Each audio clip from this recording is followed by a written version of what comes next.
दुनिया की तीसरी सबसे बड़ी रेल नेटवर्क होने के बावजूद भारतीय रेलवे हमेशा घाटे में क्यों रहती है? भारतीय रेलवे हर स्टेट और यूनियन टेरिटरी को आपस में जोड़ती है। भारत की सबसे ज्यादा जनसंख्या रोज रेलवे की यात्रा करती है। रोज 231 लाख लोग ट्रेन से यात्रा करते हैं। भारतीय रेलवे एक दिन में 150 करोड़ रुपए कमा लेती है और पूरे साल में 54,000 करोड़। शायद रेलवे से होने वाली कमाई को सुनकर आपको लग रहा होगा कि ये तो कमाल की कमाई है, मगर हम आपको बता दें कि कुल मिलाकर रेलवे से कोई कमाई नहीं होती। भारतीय रेलवे हमेशा लॉस में रहती है। इंटरनेट पर उपलब्ध आंकड़ों की माने तो इंडियन रेलवे को सबसे ज्यादा लॉस साल 2019 और 2020 में हुआ था। उस साल 22,388 करोड़ का लॉस हुआ था।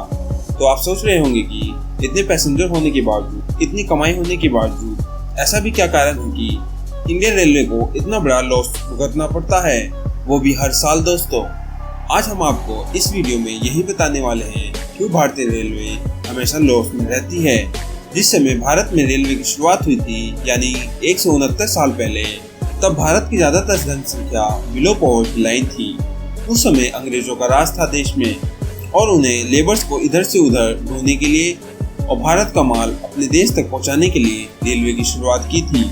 आजादी के बाद राजनेताओं को मालूम था कि एक राज्य से दूसरे राज्य में जाने के लिए रेलवे ही अकेला ऑप्शन है, क्योंकि उस समय बस बहुत कम चलती थी, तो रेलवे ही सबसे पहला ऑप्शन होता था। तो रेलवे का सबसे पहला उद्देश्य यही था कि भारतीय जनता के लिए रेलवे ट्रैवल को इतना सस्ता रखना होगा कि जिसे इकोनॉमिकली वीकर सेक्शन भी अफोर्ड कर पाए। आज तक भी भारतीय रेल का यही उद्देश्य है। इसलिए रेलवे का भाड़ा होता है जो प्राप्त होता है। सरकार उससे कहीं ज्यादा रेलवे को चलाने की कीमत देती है। जो इन्वेस्टमेंट है वो गवर्नमेंट को चला जाता है। दोस्तों, रेलवे के रोज के ऑपरेशन को मैनेज करने के लिए जो पैसा खर्च होता है उसे कहते हैं ऑपरेटिंग कॉस्ट। हर 10 किलोमीटर के लिए ड्राइवर पर प्रति यात्री 70 पैसे खर्च होते हैं, लेकिन हर 10 किलोमीटर के किराए के लिए जनता से 35 पैसे लिए जाते हैं। सबसे बड़ा कारण यही है भारतीय रेलवे में लॉस होने का। और कुछ ऐसे यात्री होते हैं जो बिना टिकट के ट्रेन में चढ़ जाते हैं और बिना टिकट के ही यात्रा पूरी करते हैं। ऐसे लोग 100-200 नहीं बल्कि हजारों की तादाद में होते हैं। दोस्तों, टिकट के पैसे कम रखना भारतीय परिस्थिति को देखते हुए ही एक सही कारण है। इसके अलावा भी कुछ कारण हैं जो रेलवे में होने वाले लॉस को और भी इंक्रीज कर देते हैं, और जायज कारण बिल्कुल नहीं है। इसका मेन रीजन है रेल के किराए में मिलने वाला कंसेशन, जो अलग अलग कैटेगरीज को दिया जाता है, जैसे विकलांगों को, महिलाओं को, बुजुर्गों को, और 2020 के बाद से सभी कंसेशन को हटा दिया गया है। भारतीय जनता ने इस पर खुलकर अपनी नाराजगी जताई थी। दोस्तों, वैसे नाराजगी जताना तो जनता का हक है, मगर आप जानते हैं भारतीयों के लिए सरकार के प्रति नाराजगी जताना और बहस करने का सबसे पहला तरीका है रेलवे लाइनों को रोक देना। किसान आंदोलन के समय बहुत सी रेलवे लाइनों पर प्रोटेस्ट करने के कारण भारतीय रेलवे को कुछ महीनों में 37 करोड़ का नुकसान हुआ था। और ये कुछ भी नहीं है। प्रोटेस्ट करने से, रेलवे को रोक देने से अगर बात नहीं बनती तो ट्रेनों में आग लगा दी जाती है। ये भारत में बहुत आम है, मगर दोस्तों इससे रेलवे को करोड़ों का नुकसान झेलना पड़ता है। एक 24 डिब्बे वाली ट्रेन के निर्माण में इंजन और बाकी सुविधाओं को मिलाकर कम से कम 100 करोड़ रुपए खर्च हो जाते हैं। एसी ट्रेन का एक कोच बनाने में 4 करोड़ का खर्च आता है और बिना एसी वाले कोच को बनाने में 2 करोड़ का आता है। इंजन को बनाने में लगभग 20 करोड़ का खर्च आता है।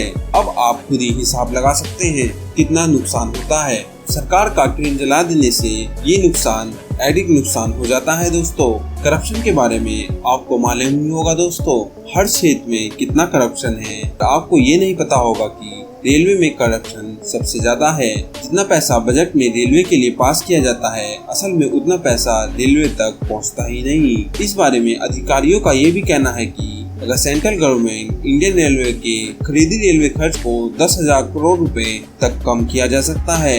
इतना करप्शन है रेलवे में। एक सबसे बड़ा कारण ये भी है कि रेलवे से रिलेटेड जितनी भी परियोजना है वो जाने कब से चल रही है, मगर 20 साल बीत जाने पर भी उन्हें पूरा नहीं किया गया है। जैसे बेंगलुरु सत्तामंगलम रेलवे लाइन प्रोजेक्ट, जिसके बारे में 2002 से सुनते आ रहे हैं, लेकिन अब तक इसे पूरा नहीं किया गया है। फिलहाल ऐसे 100 प्रोजेक्ट्स हैं जो 15 साल से अटके हुए हैं। अब देखना यह है कि फ्यूचर में भारतीय रेलवे प्रॉफिट कमा पाएगी या नहीं। आने वाले 10 साल में रेलवे से होने वाले नुकसान को भी कम कर पाएगी। रेलवे का पूरी तरीके से प्राइवेटाइजेशन नहीं होने वाला है। आपको क्या लगता है दोस्तों? अपने विचार हमें कमेंट करके जरूर बताएं। वीडियो अच्छा लगा हो तो वीडियो को लाइक और चैनल को सब्सक्राइब कर दीजिए। हम फिर मिलेंगे आपको एक नई वीडियो के साथ।